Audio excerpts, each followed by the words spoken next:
Cheers, queers! We are back with another super fun interview. Today, we are talking once again to our favorite intimacy coordinator, and I'm not just saying that because he's the only one we know. Welcome, Robbie Taylor Hunt. Welcome back to the Yeah. podcast, Robbie. Hi, thank you so much for having me back. I'm thrilled. Ugh, we just love talking to you. You're so knowledgeable and just so much fun to talk to. Oh, you're so kind. We love talking to you guys as well. Yes, and unfortunately, last time we were talking, it was during the big strike that was going on, which hmm has ended favorably, which is really, really great. hmm So today we're going to talk specifically about the Red, White, and Royal Blue project and all the details because we weren't, allowed to last time. Yes. So first and foremost, I think our listeners want to know, what was it like working with Nicholas and Taylor? Yeah, Nick and Taylor were such sweethearts. It was so lovely working with them both. They're just very nice guys, which makes my life so much easier because they're just coming to working with you with a nice, grounded sense of collaboration and wanting to talk about it. Particularly, I mean, I guess the only thing I can really speak to about it is in their relationship with talking about intimacy coordination and working on intimate content. Intimacy coordination being the slightly new thing it is. For some people, it's a bit kind of not controversial, is a bit of a strong word, but contentious or whatever. Sometimes actors can come into talking to you with an energy of either like, whoa, this is so wild, or a bit like, not sure about this, or whatever it is. That doesn't happen so much anymore, but we had that in the kind of earlier days. Whereas Nick and Taylor just were so ready and wanting to talk about it in just practical creative terms. They just understood why I was there and what I was doing, and they were on board with it and happy to have all those chats. So professionally, very nice. They're very collaborative, which is always very nice for me. And then just, between takes and all that, they're just nice. So that's always makes a difference when you're working with actors that you're like, oh, I'm just looking forward to getting to kind of be around on set with them when they're just kind of good people you can get on with, rather than sometimes actors can be a bit scary or a bit more intimidating and etc. And that's not true for these guys. I'm sure everyone is happy to hear that. Yeah, so imagine if I was like, plot twist, they're awful, like they're so mean. I just said and just destroyed everyone's dreams about what they're like. Yeah, no, they're lovely. So, Alex and Henry are the classic enemies to lovers trope. What advice do you give actors for making that transition through intimacy? Yeah, that's such an interesting question because obviously I don't get to work on a lot of the enemy bit. Like when they're enemies, I'm not around. Like I don't see them like argument scenes. I'm not on set. I'm at home having my lunch, and then they're like, "It's the first kiss. You're in." So yeah, I think it's probably comes to, in terms of my work, it's about understanding that there's probably going to be kind of conflict there. It's going to feel surprising. There's all those types of character understandings will go into maybe how we talk around what the first instances of intimacy are and how that might manifest. So that was definitely true of the first kiss at New Year's, where obviously that it feels sort of full and there's a sort of hunger to it. But it's conflicted and all that kind of energy.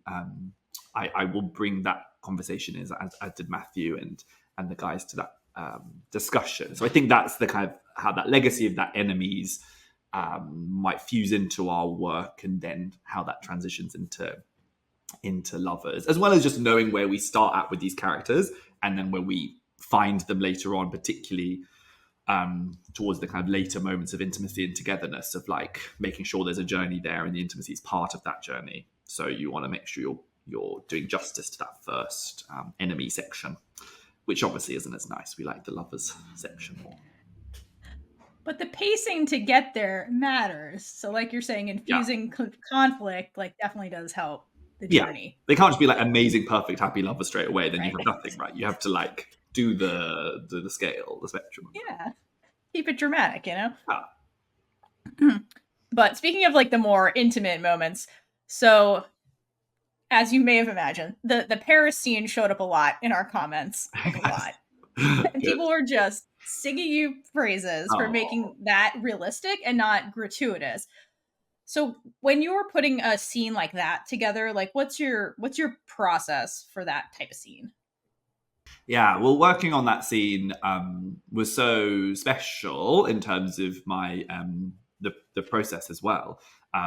There's lots of scenes that, like, as my queer male intimacy coordinator, I work on quite a lot of queer male content, and so I'll often come to queer sex scenes with a certain amount of general how do I approach this, and thinking about the kind of tropes that we generally see and what feels like we see too much of, and what I know queer audiences will roll their eyes at or get frustrated by, or go, I'm just so bored of seeing this, even if there's some truth to it, but just I've just seen it too much and it doesn't feel representative, or actually there's no truth to it.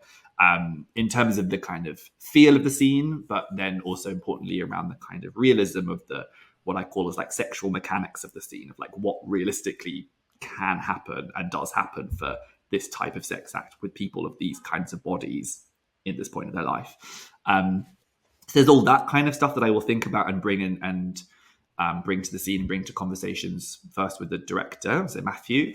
But what was so special about Red, White, and Royal Blue is Matthew was so brilliant and collaborative as well.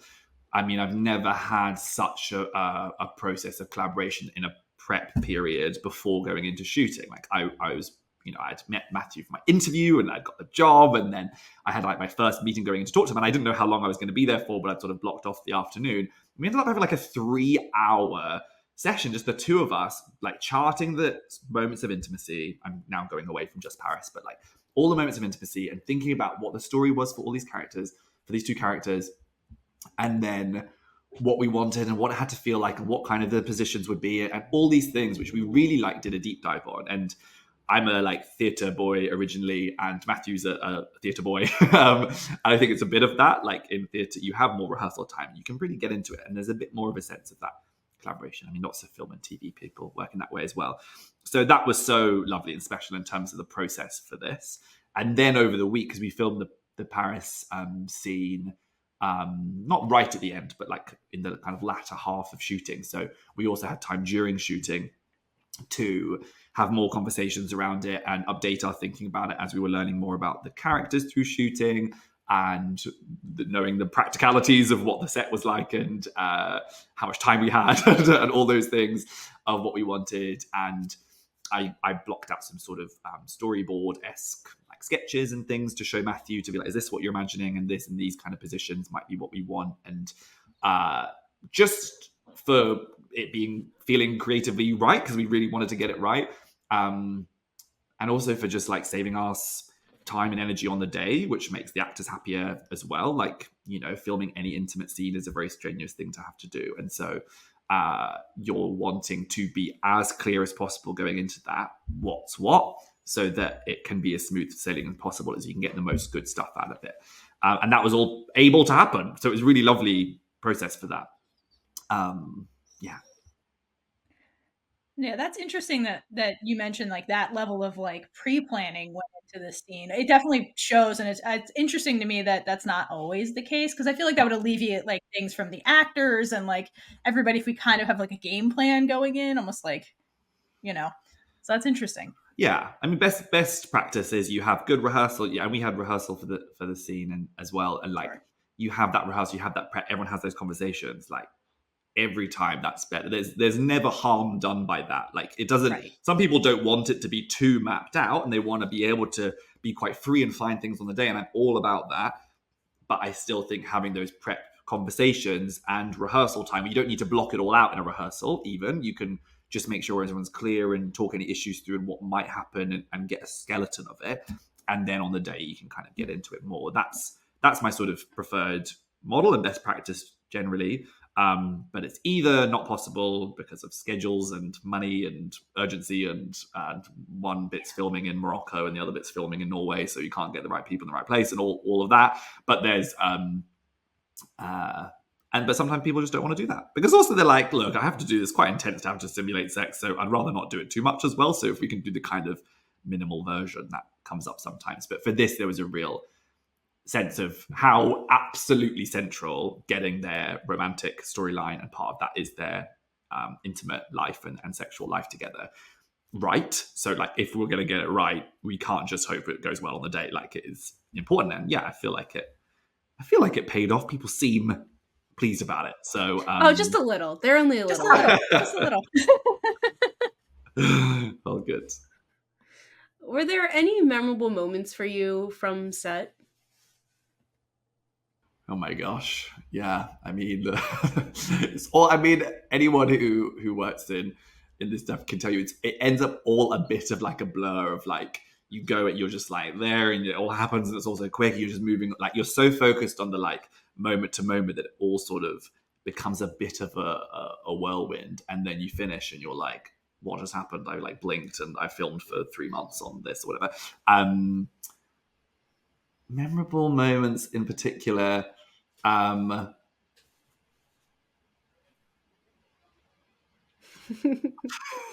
look like you're just looking back on it so fondly. I know. I'm having flat. You can see if you zoom into my pupil, you'll see all the things like That's So Raven style. Is that really of like all the things going on?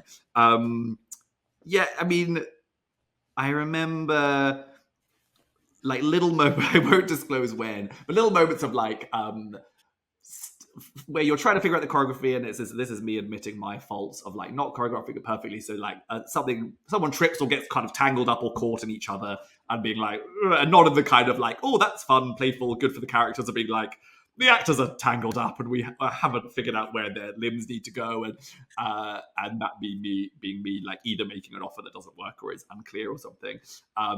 We definitely had some of that, like in the kind of fall over the back of the sofa before when they're in the hotel room before that's in the bloopers.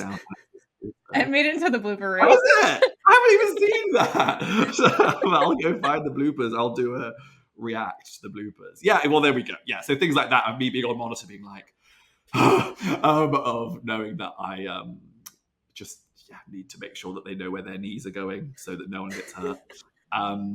Certainly things like that were memorable. And then also like a thing often happens, and these guys loved it, of as I think they've talked about in interviews, we have as intimacy coordinators like barriers. So you use different kind of like external barriers which can be placed between actors to allow for there to be kind of thrusting action, etc., but that being going into barriers rather than body to body, right? We use them sometimes. And so as I often do when I come to rehearsal is I kind of get out my bag of tricks and I go, here's all the things we can use and blah, blah, blah. And one of them is like a little Pilates ball that you sort of deflate a bit and then that can go between people. It's surrounded by material. I think they were infused by that and sort of amused by it, as people are.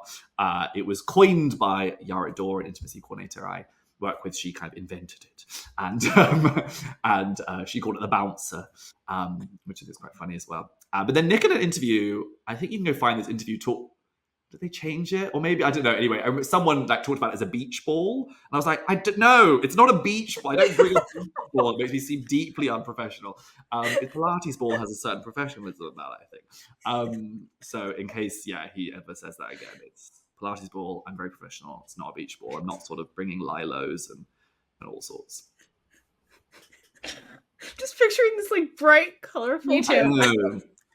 Exactly. It's just about like getting that out in like rehearsal. You're trying to seem very serious with your actors and you're like, let's play beach ball. But no, it's like a very discreet little small neutral colored Pilates ball that I cover in a skin tone material. It's all very professional rather than a beach ball. All right. Well, I'd say it's a great segue into our next question. So in the film, like it's obviously like a romance centric movie, but it's also like it's a rom-com. So there's like comedy element.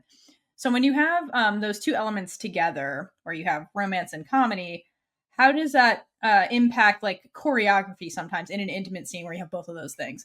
Yeah. I really love working on comedy, and I think it's so important. There's a real vibe that intimacy coordinators are sort of like party poopers and a sort of buzzkill on set, and like that we're there to be like, no one have fun, this is really serious, and like everyone stay away from each other. And that's just not what it's about, right? Like it's about like making the scenes work and good and making sure people are being supported and cared for through that process, but like ultimately that they're in a place to be able to do their best work. And sometimes that is by making sure that the space has a certain level of lightness, that they can feel like they can be fun and playful, particularly when the scene needs a bit of that comedy, right? It feels so counterproductive to me to come into like a comedy scene and to come with an energy of like, this is super serious. So I think I'm quite good at managing that balance. And I've worked on like a show, Big Boys, here in the UK, with season 2 is coming out soon, which is also like a comedy and like queer based, and that was quite an early job I did, and that for season 1, and that was very like really being able to be like, we're going to be like serious and professional and careful about this, but also enjoy the fun, the silliness of the scene.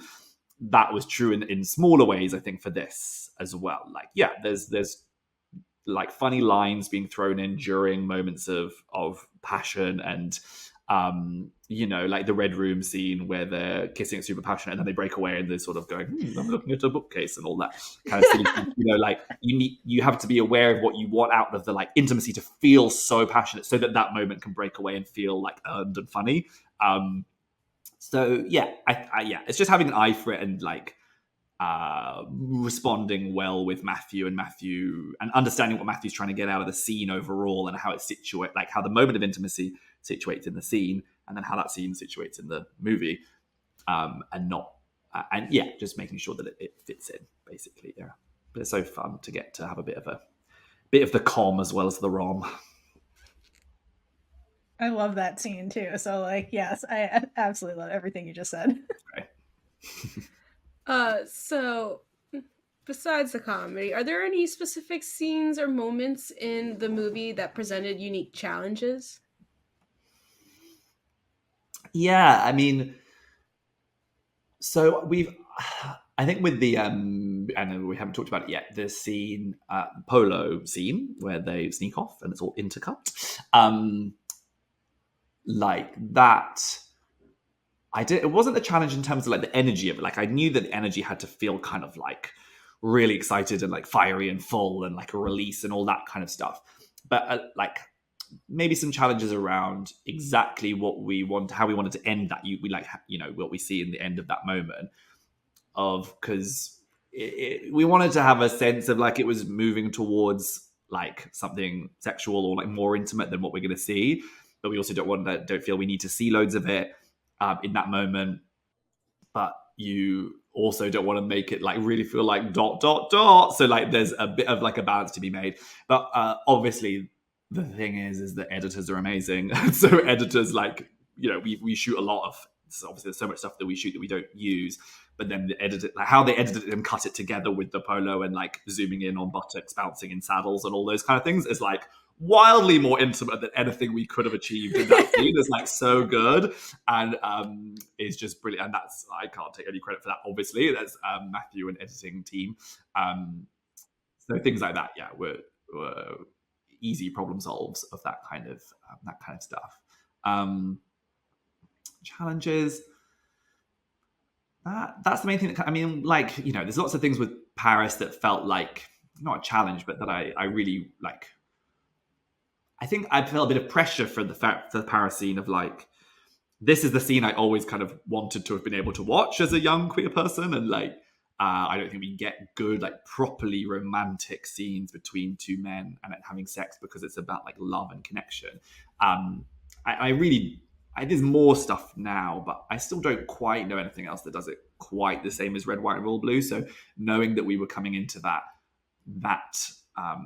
felt like a bit of a maybe more of just a pressure than a challenge. It was a challenge, I guess, of making sure that was true, but also, we're not making. It's not like activism necessarily. Like it's creative content. It has to be true to the story and the characters first and foremost, but also just aware of that thing in my head of like, but also this has meaning out in the world for people who watch it, right? And this situates in a vast emptiness for what queer people are used to watching. So yeah, balancing like wanting to do right for that and for queer viewers and for my like little teenage queer version of myself, whilst also making sure we absolutely prioritize the like story and the characters and what's right for these people, and bring that to life and doing justice to the fans of the book and all of those things.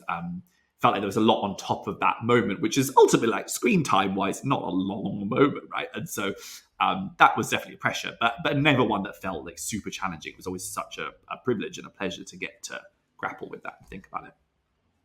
Yeah, that definitely is unique with queer media, I would say, in a lot of ways, like you're saying, where you're like, I wish I had this when I was a kid, like heals your inner child a little bit. Yeah.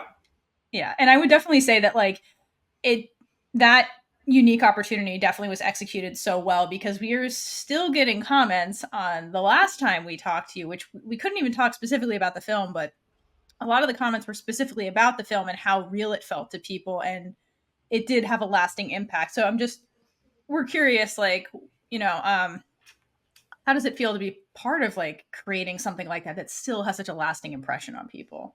Yeah, I mean, even you talking about it there, I think maybe because of the strikes, I obviously wasn't so able to like engage in it. There wasn't that much as much discussion about it as there could be. So I just can get little like snapshots of things, and some very kind messages people would come to me with that I'd be like, oof. But yeah, even hearing you talk about it now, it is so it's so special. I'm so honored to have been a part of something that spoke to people and emotionally affected people, and that people could either feel like a kind of desire for, or reflection, or feeling seen in any capacity. That's like your dream as like an artist at all, in any capacity, to evoke that kind of reaction. And as I think we've talked a bit about last time, like as an intimacy coordinator, it's a creative role, a movement role. But first and foremost, it's like, there's the kind of safety and making sure well-being side of things. So I don't always get to do a lot of the creative stuff. With this, it felt like I was it, because Matthew was so brilliant and the actors were so brilliant. I was able to have more kind of creative input. And so that on top of it also being received so well is just so special for me. It's I'm so like, I'd be touched and sort of moved by it no matter what. And then the cherry on the cake of it all is, this is exactly the kind of thing that I've sort of spent 15 years going, I wish that scene existed, and being so frustrated that it didn't exist, and like watching Brokeback Mountain and being like, okay, sure, but like, why is this all I'm getting over and over again, in terms of what I'm seeing on screen? So and I think I kind of hoped that people would be like, oh, great, and pleased about that being a new thing. But I feel like, there's a bit of a buzz to it that I didn't expect it to speak to people as much, or in such deep ways as some people seem to be responding.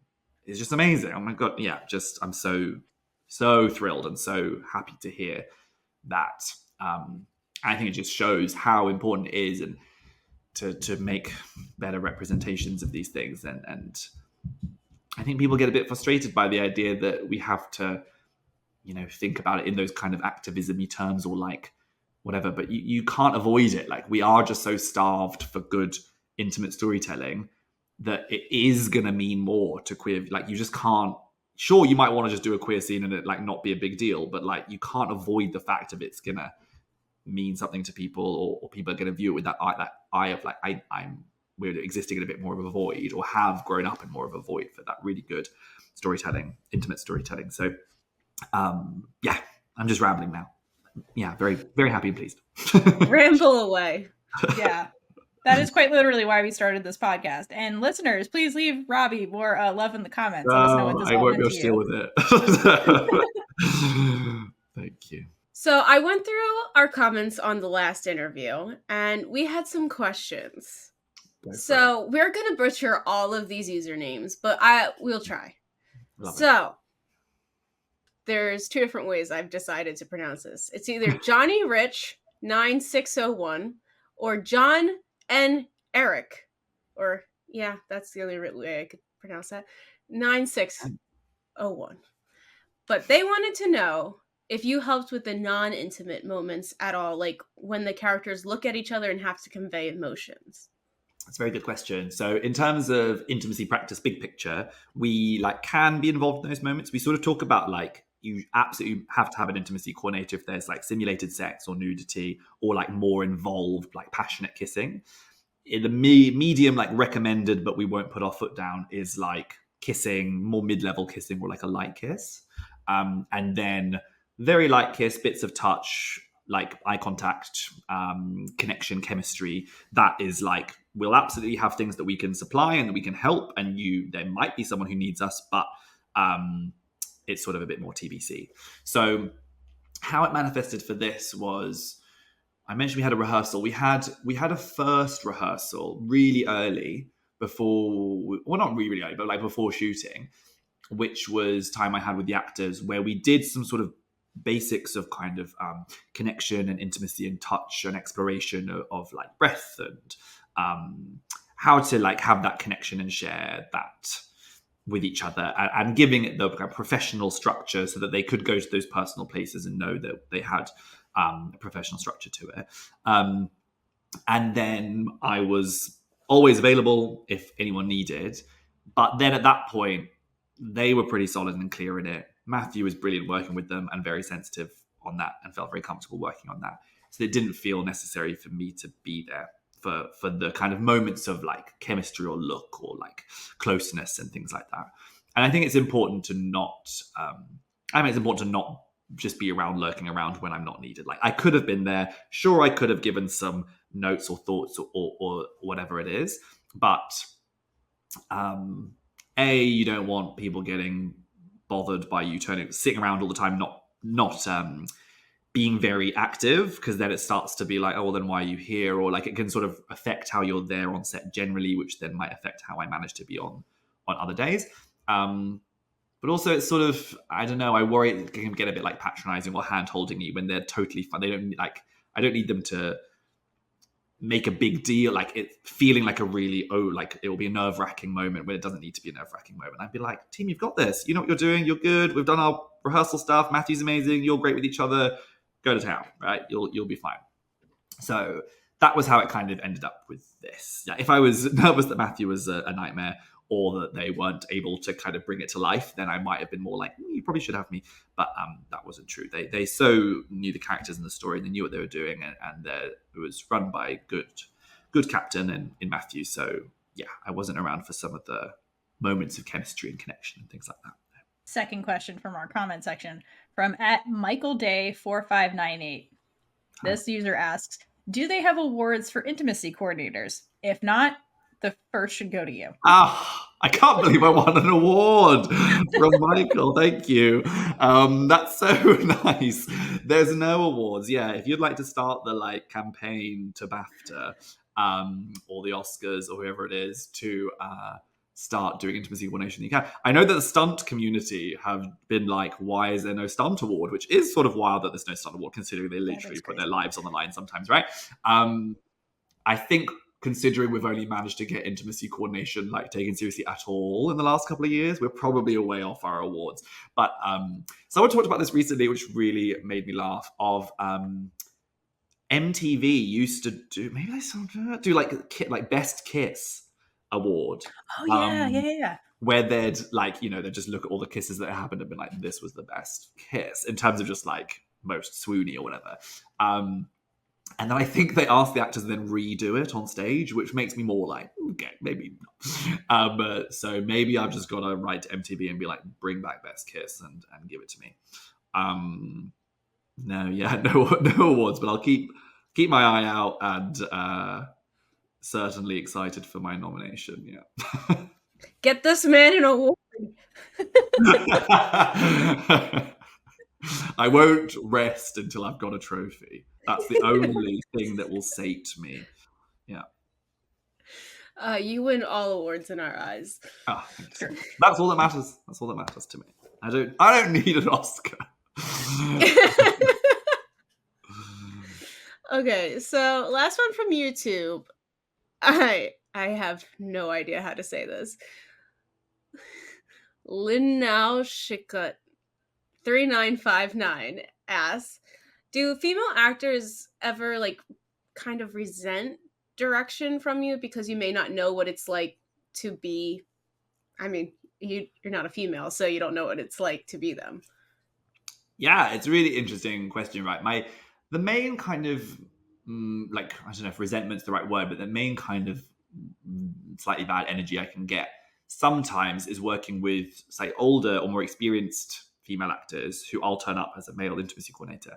I'd be like, okay, I'm here to like help and work read lots of content. And maybe actually regardless of my gender, there can be a sense of like, where have you been? Like, you know, I've had to make do my whole career, and you're turning up now to be like, oh, okay, let me talk you through and help you in the scene. Like, and so there's a bit of like a resentment from that of like how thick a skin people have had to get and how much armor they've had to don about this kind of content.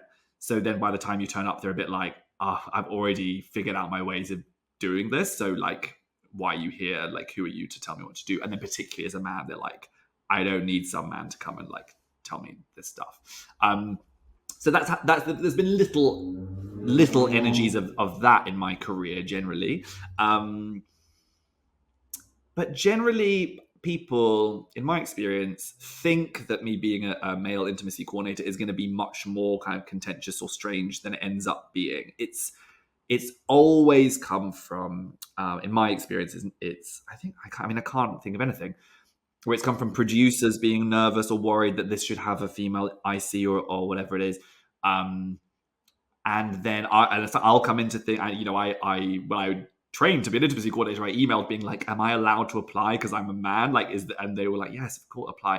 And so I came into it really like nervous about making sure that I wasn't kind of entering a space that really shouldn't be for me. But I've worked with plenty of female actors, and you know, I've never had anyone seem bothered, because you're, and maybe it's, I mean, they don't all know that I'm queer, but that might be a sense of it, that I'm certainly not like very uber masculine energy, so that I'm sure comes into it as well. But you know, you're there you're trying to be professional and clear with them. And sometimes I adapt my practice a little bit depending on who I'm working with. So it might be about making sure there's a female member of the costume team able to help with things with modesty garments instead of me, or someone nearby, whatever it is. There might be ways that you sort of adapt your practice. But yeah, certainly if I ever got an energy from a female actor or a non-binary actor or anyone who's not males, giving that sense of you're not the person that I want to be working with right now, then if I'm going to make them more uncomfortable being there, then of course I'd find a colleague to come in. I have brilliant female non-binary colleagues who could come in to work with them instead. But I've worked now for many years, and I've never had that, or I've even explicitly, if it's quite a male dominated set and the scene's quite intense for a female actor, I've sometimes been like, look, I have female colleagues that I could bring in instead if that would make you more comfortable. And they've been like, no. Because usually at that point, you've built up a bit of a relationship. So they're like, I don't want some random, like, I know that you're good. If I may say so myself. Yeah. I think that answers the question. Yeah, it's... It definitely does. There totally are actors who are out there saying, I want to work with a female intimacy coordinator. And of course they should be allowed to do that. I'm not coming in saying everyone has to work with me. I have to say, this is the second time we've gotten to talk to you, and you just bring such a comfortable, calming presence that, very kind. Yeah, I'm sure that it's amazing working with you. Thank you. That's very, very kind. I hope so. I mean, that's a lot of what we aim to kind of put people at ease. Yeah, that's what we want. All right. So we're going to ask you a series of questions from our Patreon members. And by members, we mean Mary. So shout out to Mary, who left us like a ton of comments. Like over 30. Like, thank 30. You, Mary. We're interviewing Robbie. Here's 30 questions. Go. Okay, great. Hi, Mary. So first question for Mary. You weren't there when they shot the scene at the lake. How did that go without you there, is their question. Yeah, fine. Like, I remember, I think I checked in about it afterwards, because there was one that I was like, exactly, like, how close are they getting on the like pontoon thing? Yeah. Like, obviously I'm always clear and know what they're going to be wearing, so I know what type of like trunks they're going to be in. Sorry, I know there's very like American Anglicisms about like swimwear they're going to be wearing and all those sorts of things, to make sure that there's no risks of things feeling more nude and exposing, particularly when wet. So it had all those chats, so that was clear. So there wasn't going to be surprises there, and we'd been clear of what level of kind of intimacy was on the cards. And again, it's usually like, what's the kind of max world that we're going to be in for what we're going to expect between these characters? And I get that very clear with Matthew, director, and then make sure the boys know about it. And then I'm like, look, you're going to be this level of clothing. This is what the maximum is going to be asked. That was quite late in the process. So we were like, look, how are you feeling about it? And they're like, we're good. And again, I'm always a phone call away. And then everyone was fine. Like I say, really so quickly, like in rehearsal, they were already just they get on so well. They're just like good pals. And then, and also so respectful and clear about it that, I was definitely needed. I'm not writing myself out of a job, but in terms of the like holding space and care, they were so already careful with each other, and the set was generally really careful and caring and supportive. And Matthew was sensitive with them, and the AD team was great at working with them. Costume was really lovely with them. So it meant that there was all those things in place that meant I was like, I know it's going to be great and they're going to be fine. And because all those things were there, it was fine. Whereas other jobs I work on, it's a bit more like things aren't great on set. So a scene like that, I'd be more like, I'm going to be there because it'd be more likely that things would go a bit rogue or someone would say something or whatever. Whereas I was just very confident that wasn't going to happen. And it didn't. And everyone had a good time. That's awesome. Love comfortable, great environments. Yeah. Go on, Mary. Number 2. All right. So Mary gets a little more specific in this one. Okay. So the touching of the toes, is that from you or the director or the guys doing it naturally? It really added realism and intimacy. I love that. Oh my gosh, I wish I could like transport my brain back and know exactly where all these moments came from. I don't think I'm going to give you a good answer, Mary. I imagine my slightly cop-out answer is it will always be a bit of a mix. It definitely wasn't me being like, let's do toe touch toe moment. Here we go, action. We would have talked about where touch could be because some people really don't like their feet being touched or anything, right? So we would have talked about that. That would have been clear. So we knew that was on the cards as like we could use. And then I imagine it would have been a thing that we were filming, and then that was sort of by the nature of body positions, feet were kind of close, and then you go like, oh, that's a good moment we should catch as well. We have like a structure and a plan, and then you of course discover things when you're there. So maybe that came out of it that way. I don't remember it being Matthew or the actors or me being like, let's definitely get that. I think it was like, we knew we wanted lots of little moments of cutaways of bits of touch, right? So I think we knew that was probably on the cards as an option, and then seeing it like worked, and then we had it. But the guys were always discovering like great things. It certainly wasn't me just being like, do this and I solved everything. Like so much of it came from them. So I wouldn't be surprised if they were kind of discovering that as well. Sorry, my memory's not good enough, Mary.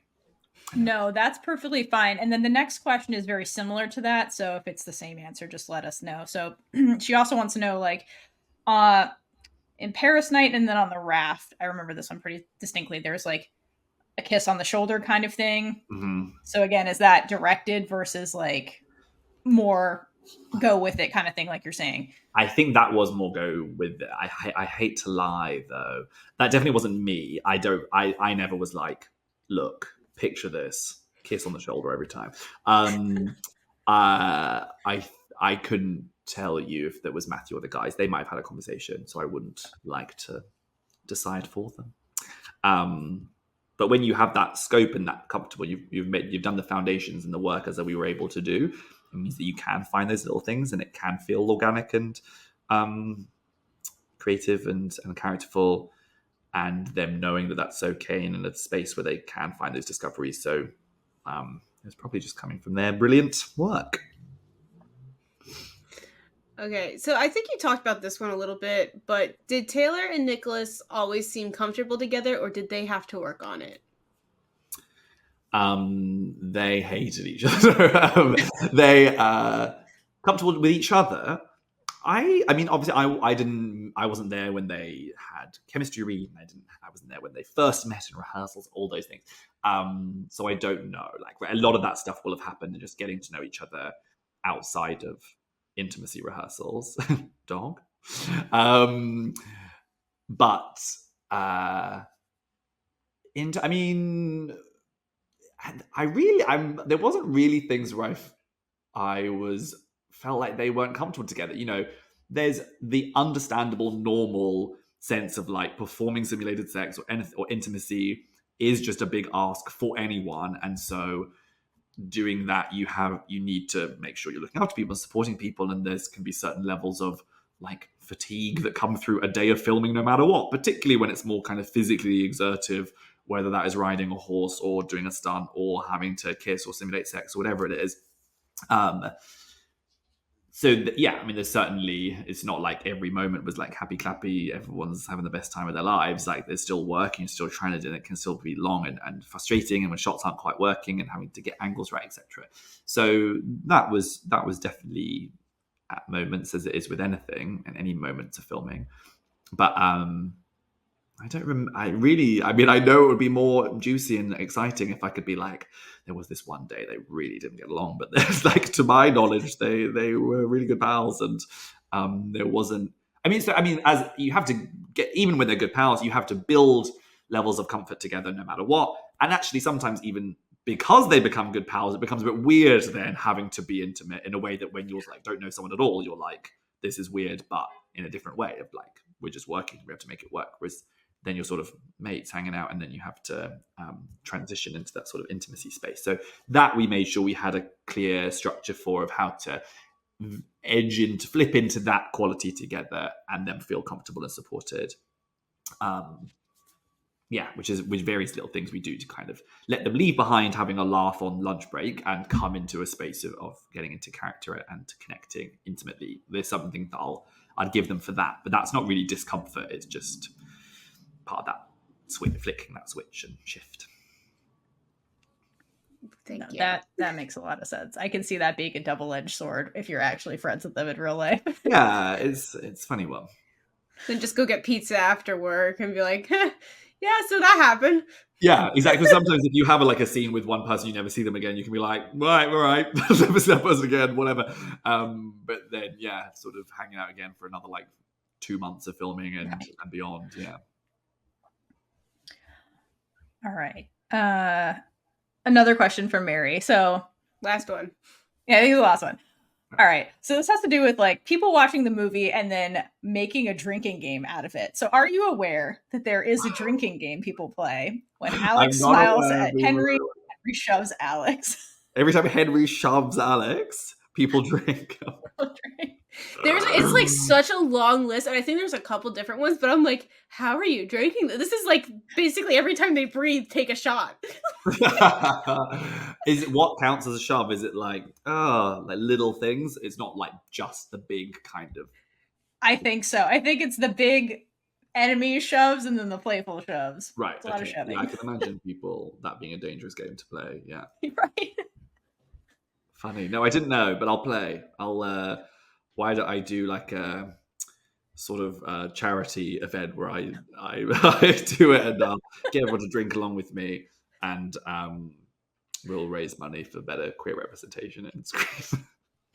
We'll raise money for the award ceremony. Yeah, no, the awards for your award. Yeah, no, that makes sense. Let's do that. Intimacy coordinators and stuff people should team up and just have an underrated. That's the right word, right? Yeah, underrated awards.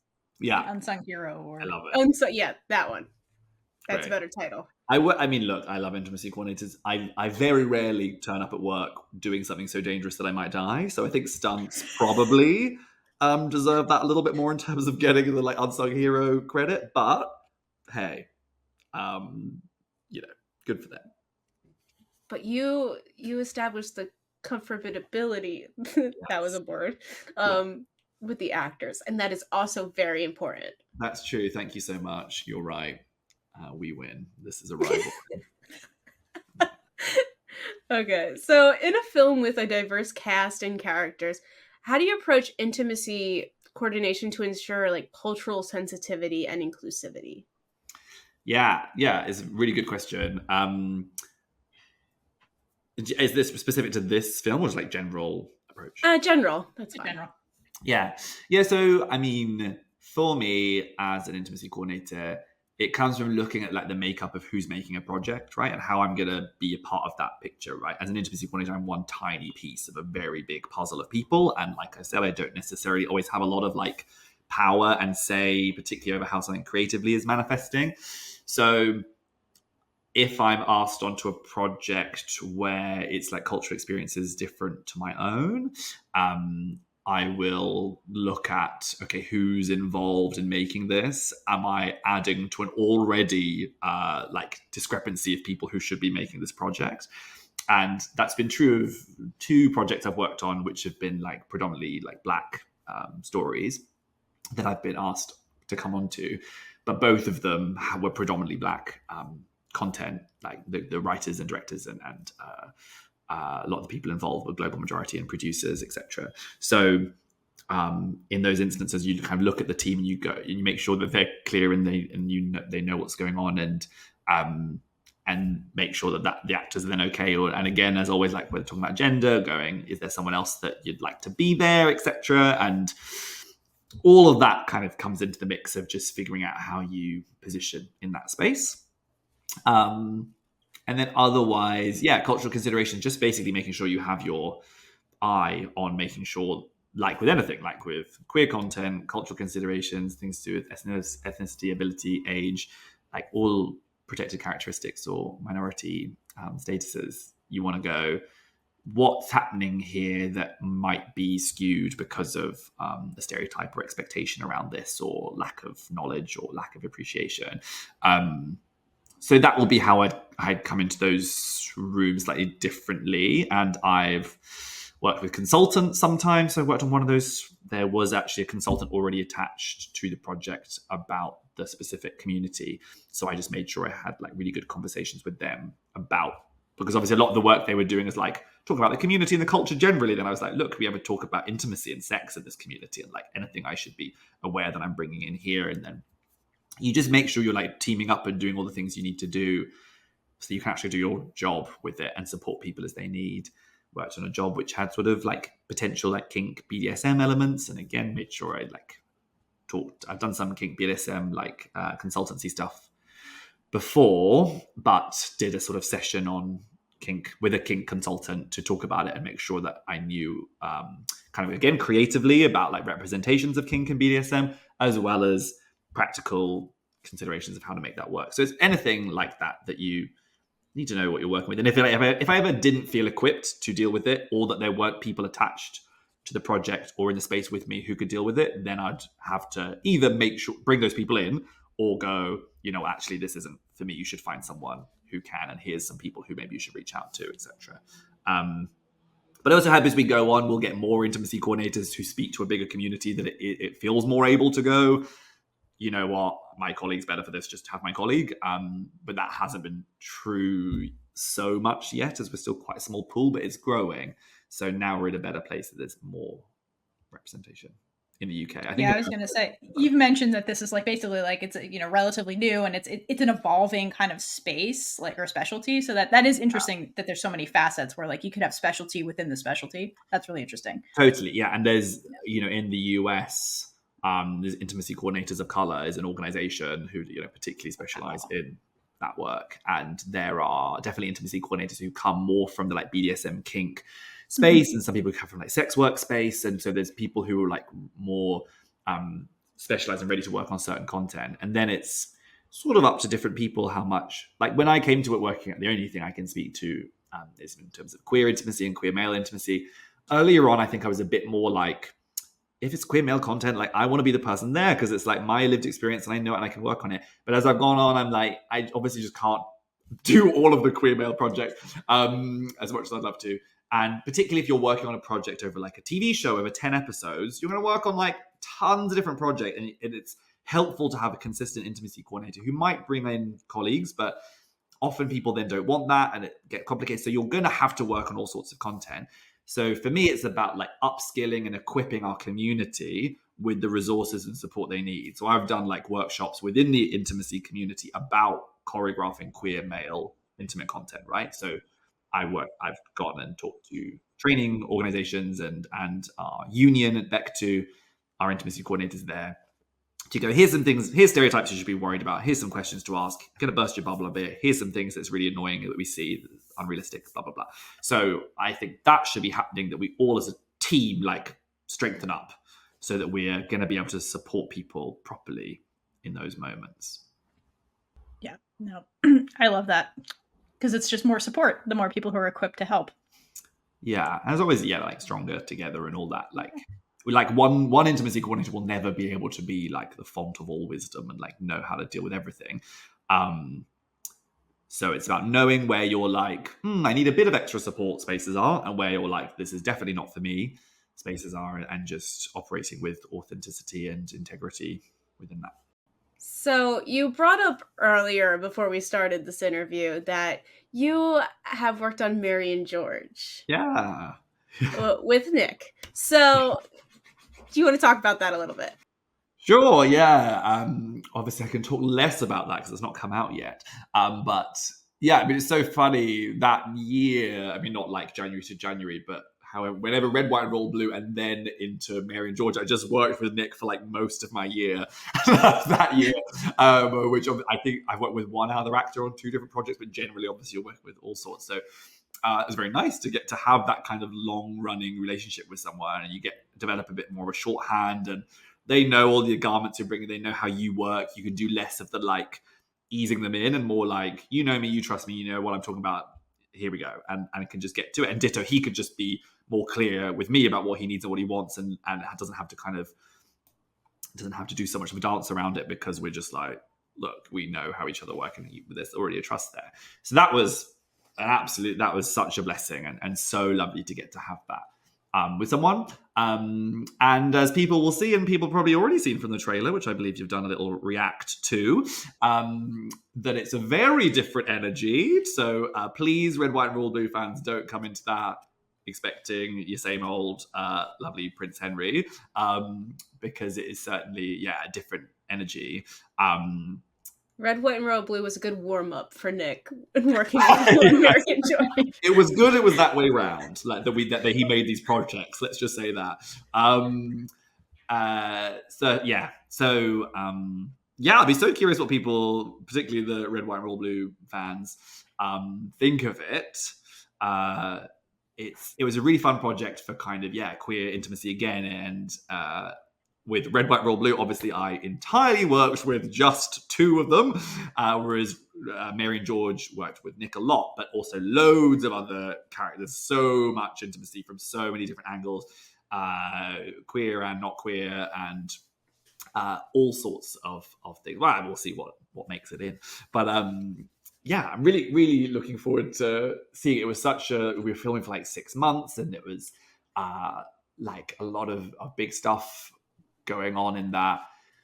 And by nature of TV instead of film, it's like often kind of quicker, and you're like jumping around different episodes and who's what and where you are, and it spans a very long time and different countries and all this. So it felt kind of more epic in a way that was like, whoa. And I feel like I less know how it's going to kind of end up.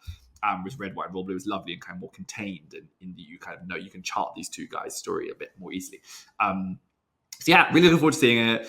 No idea what it's going to be like, but certainly you're in for a fun experience watching. Can't wait for people's reactions. We'll see if my award gets snatched away afterwards. Never. I was fishing for that. Yeah. Good. No, we're excited to see that show. It looks awesome in the. What a great cast. So I'm excited. Julianne Moore, absolute icon. Yeah. Can't believe. Yeah, that was amazing. She's so brilliant, and Neve Algar, amazing. Who's opposite Julianne a lot. Tony's great.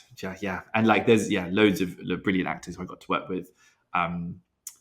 Which was such a delight. And I mean, it's based on a true story. Do you know this? Like there's Mary Villiers and George Villiers, real, which is just so wild. And it's so fun to get to do historical queer stuff of being like, look at all this queer stuff going on in history. You think it's his invention for the last 10 years. Queer people have been doing weird shit for hundreds of years.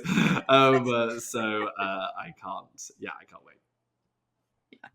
I couldn't have said it better. Like, so if you guys weren't aware of the show, like, go watch the trailer. Yeah. All right. So that concludes our regular questions. So we're going to transition into a rapid fire little game we like to kind of conclude the show with. So this is, I think, new from last time we talked to you. Okay. So we're calling this game this is the would you rather game. So very rapid fire. Would you rather? Oh my gosh, stress. Okay. Okay, ready? Yeah. Okay. First question. Would you rather coordinate an elaborate and romantic kissing scene in the pouring rain or a playful and lighthearted scene involving a pillow fight? My heart says rain. I love the gushy romance of that.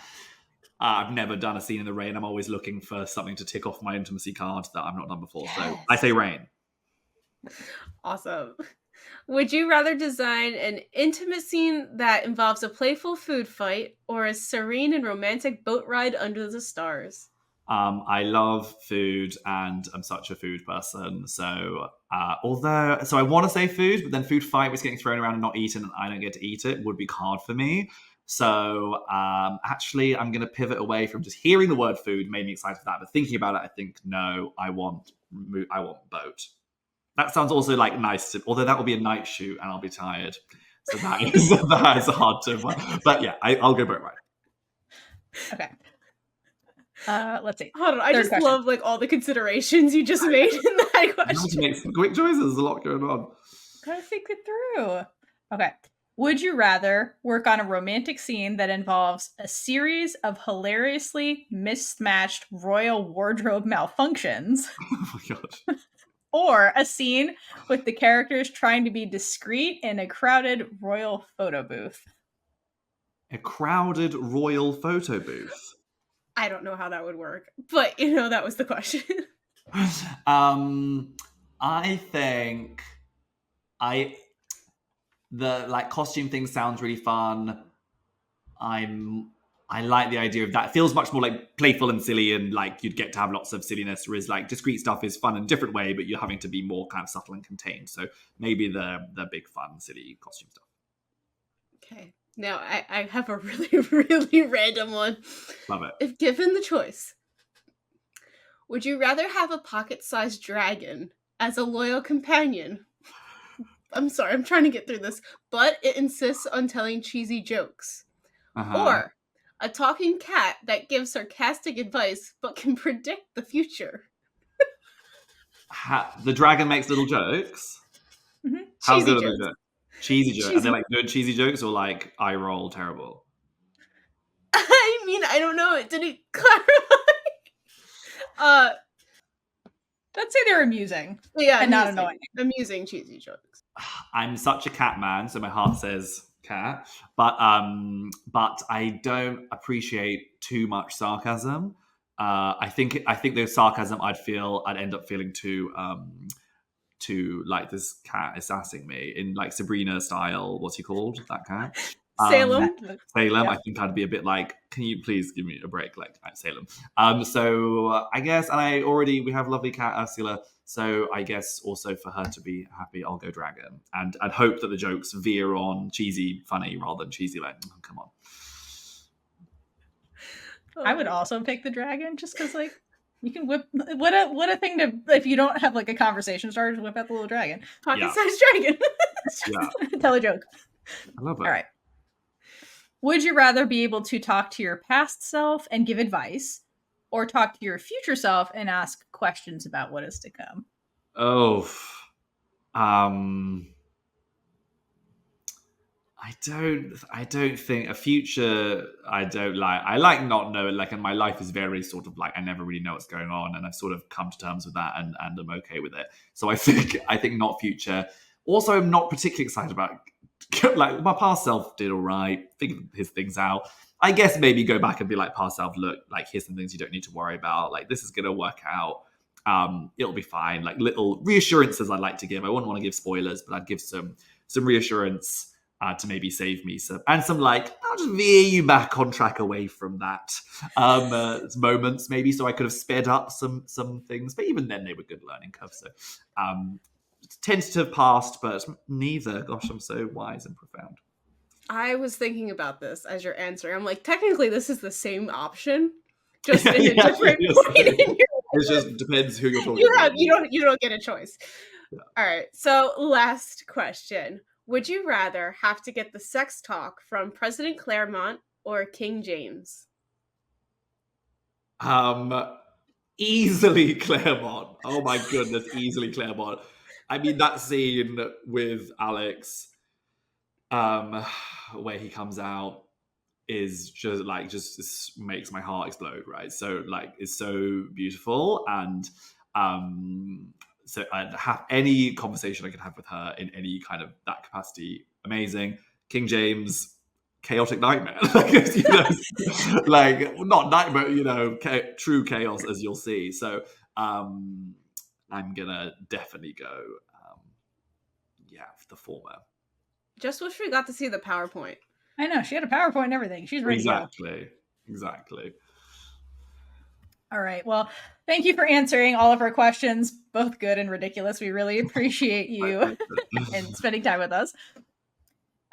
Before we wrap things up and sign off, do you have any final words for the people listening at home? No, just honestly, thank you so much. There's been little like comments I've seen that I haven't responded to or anything, and just thank you. It's all very appreciated. I'm so happy that people have engaged in it. Big love to all the fans. All right. Well, thank you once again for talking to us today. We always appreciate getting to spend time with you. To everybody listening at home, if you haven't checked out Red, White, and Royal Blue, please go do that. Also, Mary and George, go check that out when that starts streaming on Hulu, I think, pretty soon. And until next time, hydrate for lesbian Jesus. And gay it up all over the place. Bye. Bye. Bye. Bye. Bye. And with that, we've been Big Gay Energy. If you like this episode, check out all our other episodes right here on YouTube. Please like, leave a comment below, and subscribe for more amazing super gay content.